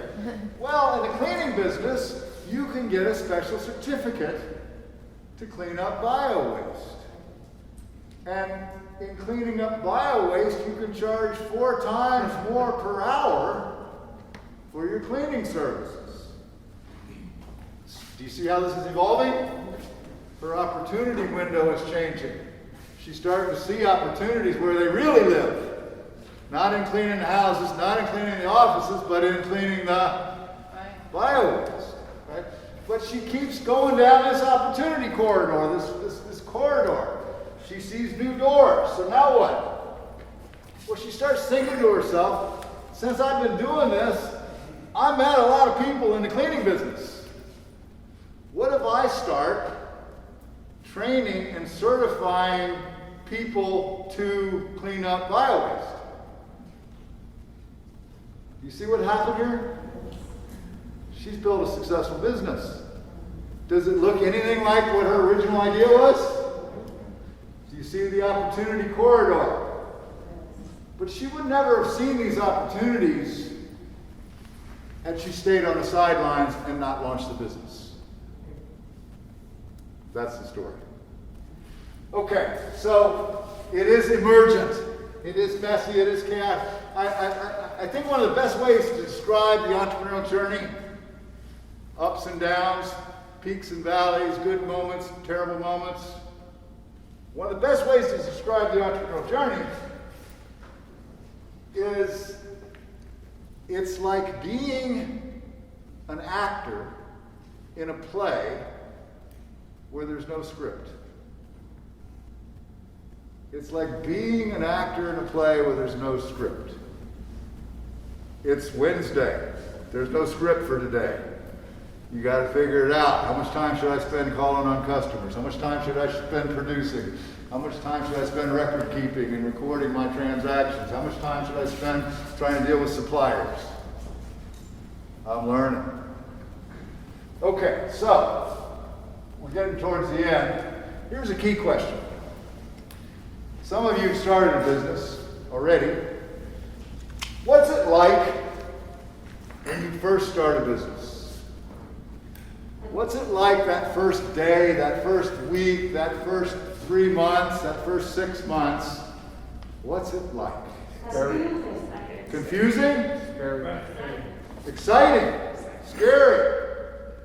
Exciting and scary at the same time?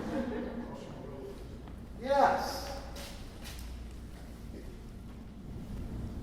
It can be lonely. Phone ain't ringing. Nobody's coming in the door.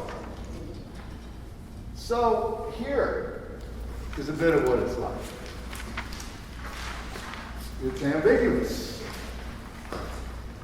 I don't really understand how the market works. I don't really understand what competitors, how they behave. I don't really understand whether I can or can't get any money from a bank. It's constantly adapting. It's a sense of freedom. I'm doing my own thing. It can be incredibly exhilarating. And it can be incredibly stressful. You can keep your day job for a while, maybe. But ultimately, successful entrepreneurship is not about 8-hour days. So it is, you're always selling. On the elevator. The random person you're selling. And why do I say it's lonely? Yes. I've learned that my vision isn't my family's vision, it is my son's vision. And so me pursuing this, they don't necessarily understand or care because it's not their vision. They don't get it. Yeah, they don't get it. And do you have an executive vice president of finance to walk down the hallway and get some advice from? No, you're the executive vice president of finance. A mentor maybe, but in the business, there's no senior executive marketing director. It's you. There's a loneliness to that. You know, and entrepreneurs will tell you, I've heard this many times. You know, Mike, I've worked hard at this business. I now have 10 employees. Oh, that's great. Wonderful. Way to go. Yeah, but you know, sometimes I wake up in the middle of the night in a cold sweat because I'm thinking, I got 10 employees. And each of them has a spouse and at least one kid. I got 30 people dependent on me. There's a loneliness to that, too, that sense of responsibility. It comes back on me. So, what is this, the point of telling you this? Here's the point. Some of you may be asking yourself, do I have the right stuff to do this? Do I have what it takes to do this? And I'm trying to tell you, there's no litmus test. There's no, you got to meet these 7 criteria to be successful in entrepreneurship. It doesn't exist. Every entrepreneur's journey is unique. Entrepreneurs are more different than they are alike. They're idiosyncratic. But most importantly, I would say you do need some passion. I would say you do need to be a hard worker. I would say it helps a lot to be adaptable. But these are things in all of us. What I'm trying to tell you is this. Does the entrepreneur create the venture? Yes. But here's the real point. Does the venture create the entrepreneur? Does doing it and adjusting and making mistakes and trial and error and getting it right start to form you? Does dealing with uncertainty and ambiguity start to form you into an entrepreneur? It's no different. So, how many mothers do we have? Got a bunch of mothers. You know, remember when that first kid popped out? Remember when that first kid popped out? What was that like? You're like, what the hell am I doing? You didn't know. You didn't go to mother school. You didn't get a degree in mothering, right? Maybe your mother told you something, or maybe your mother wasn't a great mother. I don't know, but you're sitting there and the kid's crying. And you're going, why is he crying? Is he hungry? Is he sick? Is he hurting? Or does he just want attention? I don't know. But what happens? You learn to become a great mom. It's the same with entrepreneurship. You don't start with all the right stuff. You don't start. You emerge as an entrepreneur as you learn from the experience. So don't feel you have to meet some checklist or I'm not ready. You're ready. When's the best time? Now's the best time. Go for it. All right, so I've made that point. Ventures create entrepreneurs, but I want to turn to 2 final issues. Here's a big one. What do entrepreneurs create? What do entrepreneurs create? Because when you read stories about entrepreneurs, let's see, do you have a hair salon? Yes, A barbershop? Yeah, I still go to a barbershop. When you start a hair salon and you start reading about entrepreneurs, you don't read a lot of stories and case studies about hair salons or barbershops. You read about Uber and Facebook, SpaceX. You read about what are called scalable, often high-tech ventures that went public, meaning they're traded on public stock exchanges and made a bunch of people multimillionaires or billionaires. That's what you read about, right? Not a lot of stories about barbershops. And yet, here's the surprise. All the books, all the courses, all the training, all the stuff in entrepreneurship focuses on creating what are called scalable ventures. Ventures that can rule the world. The next Facebook. All the economic development people in Milwaukee, when they get together and they're really dreaming, what are they talking about? How do we get the next Facebook in Milwaukee? That is as close to going to Las Vegas and rolling the dice as you can get. And yet they're tying up all kinds of money and time. Let me tell you something about those high-growth, scalable tech businesses. They represent less than 1% of startups. Now, when they happen, it's glorious because they create lots of jobs. They pay lots of taxes. Less than 1%. So what's the interesting question that people don't want to talk about? What's the other 99% look like? This is an issue that has intrigued me for a long time. We've just written a book about this. To us, there are 4 kinds of ventures created by entrepreneurs, and they're all 4 totally different. They all 4 require different skills, different resources, different everything. And we call them survival ventures, lifestyle ventures, managed growth ventures, and aggressive growth ventures. So let's just rule out the aggressive growth for the moment, right? The aggressive growth are the 1%. They're the next Uber. They make lots of money, make a lot of people rich, a lot of investors, they attract venture capital. They're glorious when they happen.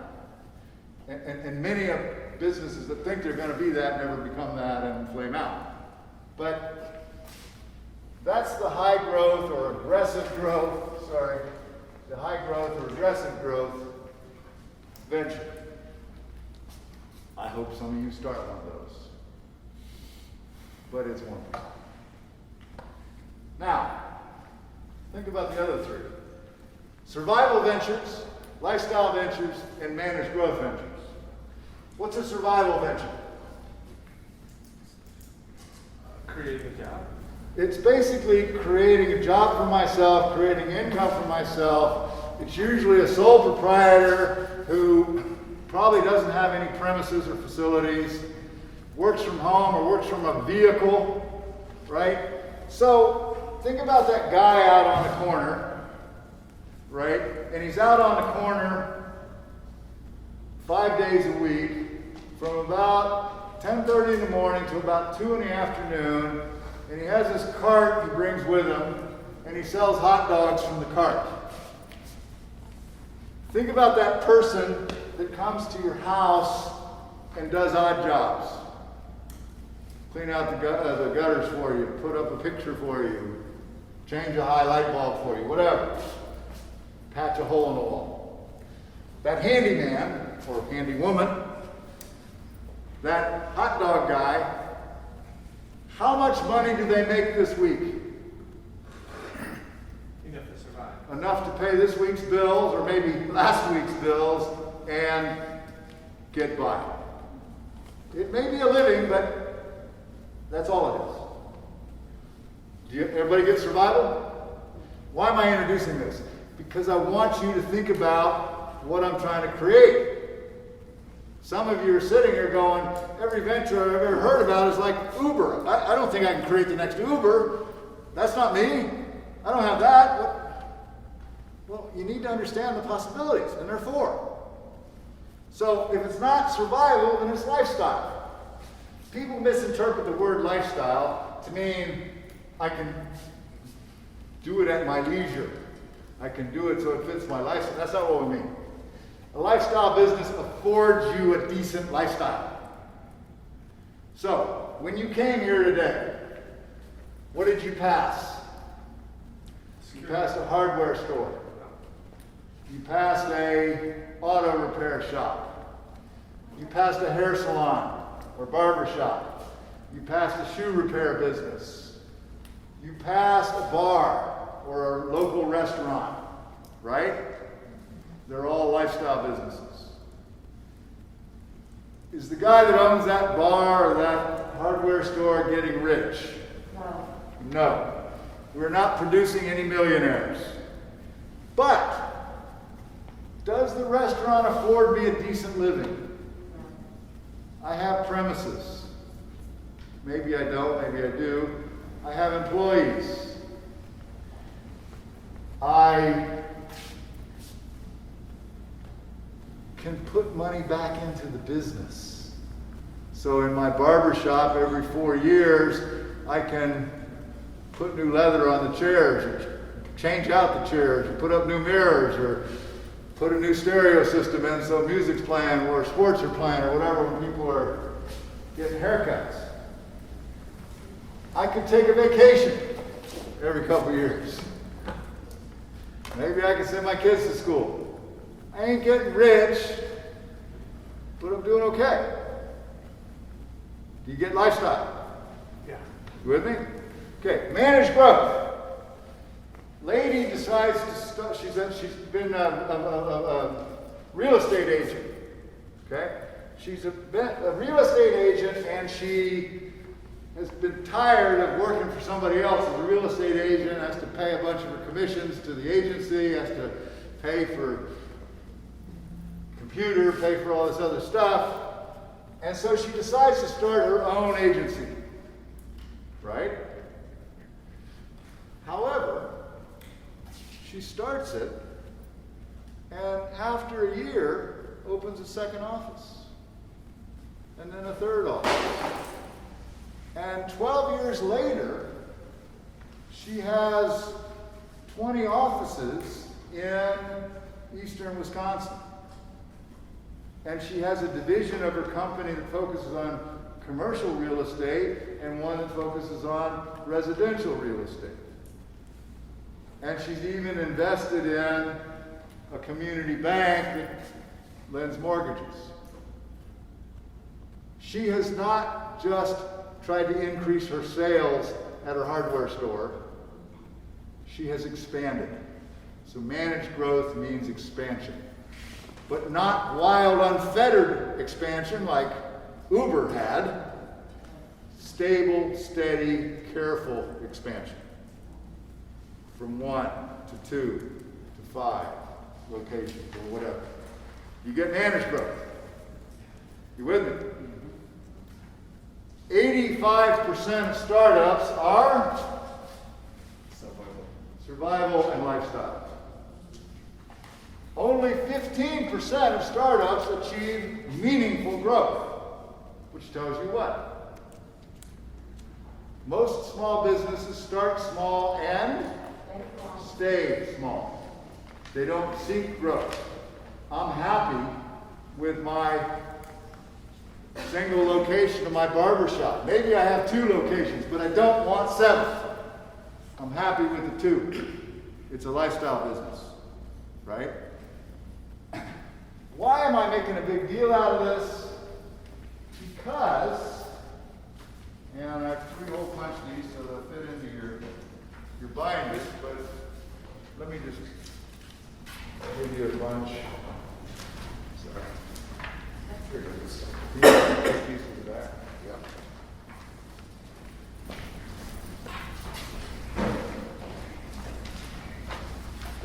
So you need to come. I do that.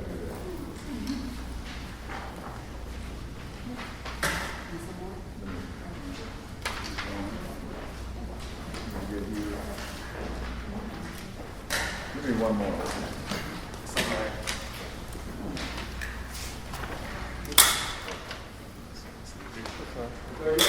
I need one. So what I've tried to do here, everybody have one now? What I've tried to do here is show you the difference between a survival, a lifestyle, a managed growth, and aggressive growth venture. And what you should notice is that everything is different. The skills that you need to successfully grow the business are different. The source of money you rely on. Every entrepreneurship program will talk about angel investors and venture capital. I got news for you. Angel investors and venture capitalists do not fund survival and lifestyle and rarely fund managed growth businesses. They're all looking for the home run, the scalable high growth venture. The kinds of resources that you need. So your cost structure, the extent to which you have to spend more on overhead, for instance. The time horizon, the annual rate of growth, the managerial approach to the business, how personal, how informal or formalized it needs to be, the kind of systems and structures you require, are much more complicated if you're growing fast. Think about, I'll give you a good example. So I gotta wrap this up, but I want to tell you another story. It's about an entrepreneur. She thought unreasonably, she had a cool idea. Remember back in the day when you went to see the doctor? And you go to the doctor and the doctor's wearing like these scrubs that are like some color not found in nature. They're like depressing, right? Well, she was one of the first people to make nurse and doctor scrubs that were wild colors and fun and, okay? And she starts a business called Sassy Scrubs. And the business is probably managed growth. This is when I was at Syracuse University. So she's based in upstate New York. She's selling in the region, southern Pennsylvania, northern Pennsylvania. And she gets a phone call one day. And it's this producer from Hollywood. And he's the producer of this new show that's just getting launched called ER. And ER has this new young up-and-coming actor named George Clooney. And they call up and they say, we've done our research and we see your scrubs and we'd like to use them on our show. This new show we're launching, ER. And what does she say? How much do I have to pay you? And they're like, no, we're going to buy them from you. We just want to know you're comfortable us using your scrubs on the show. She says, yeah, sure. I'll give them to you. No. So she'll tell you the highlight of her life, the high point in her life, was not the birth of her first child.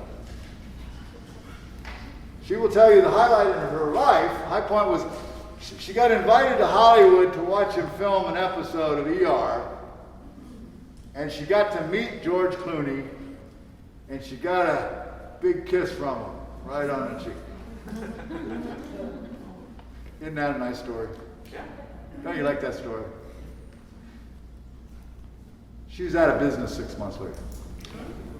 Why was she out of business 6 months later? As soon as she's on, her scrubs are on ER, what starts happening to her orders? They go through the roof. Now, if you're in business, do you spend money after you get the orders? Or do you have to spend the money before you get the orders? Do you have to expand your production capability? Buy more sewing machines? Buy more reams of cloth? Rent more warehouse space? All of that costs money. And you got to spend the money before you make the money. This is something we call cash flow. How much is coming in? How much is going out? Can I manage that? She could manage it when it was a regional business. But the cash flow pressures were so great, she had to spend so much to deal with this rapid growth, that what happens? Well, she had a bank loan. And she's suddenly out of cash. She's making profits out the gazoo, but she's out of cash. Because all of her cash is where? It's in that new warehouse. It's in those machines. It's in all that inventory that she's produced, right? It ain't real money. Not yet, right? She owes the bank a loan. She can't make a loan payment. Bank calls the loan, forces her into bankruptcy. That's why you need to understand the difference between survival, lifestyle, managed growth, and they're all good. There are people that denigrate anything that's not aggressive, scalable venture. They're all good. They all bring stability to our communities. They all can employ people. They all can pay taxes. They all serve niches in the marketplace. So, what do people who come from disadvantaged circumstances mostly create? Disproportionately. Even though this is 85% of all startups, with people in lean circumstances, but disproportionately they create survival in lifestyle businesses. And that's good, that's okay. But you need to know what you're creating, and you need to manage it in a way that you get the most out of it, even if it's a survival business, that you get the most out of it, enough to survive. So, what happens when a lot of people who don't have much start a business? It's not just that they create one of these two, but they fall in to something I call the commodity trap. Commodity trap means this. This is back to your earlier question. So, that cleaning lady that started a cleaning business, what do we know about that cleaning business? We know that it looks pretty much like all the other cleaning companies. There isn't much difference. This is a term we use called differentiation. How are you different? They'll talk to you about it over these 6 weeks. But she ain't much different. She'll clean my floors, so will 20 other cleaning companies. She'll do my counters or my blinds, so will. There's not much difference. So a commodity is something you're selling that's no different than everybody else. You may think it's different, but you don't matter. The only person that matters is the customer. If the customer sees no difference, let's take Burger King and McDonald's. If a customer sees no difference between Burger King and McDonald's, they both sell greasy French fries, greasy hamburgers, and Cokes. They both operate in similar looking buildings with employees wearing similar looking dorky outfits. They both have uncomfortable plastic chairs. They both have stainless steel counters. They both charge about the same. If a customer sees no difference between Burger King and McDonald's, what's true? They'll go to the one that is cheapest, right? Or most convenient, right? They're not going to have any loyalty, and they're going to expect to pay as little as possible because there's no difference between you two. You're competing. You never want to have to compete on price. You can't win. If your only advantage of your business is you're cheaper, it's only a matter of time between somebody else comes along and they're cheaper than you. And so then what do you have to do? Cut your price, which is like shooting yourself in the foot. You're eliminating one margin. So here's what happens.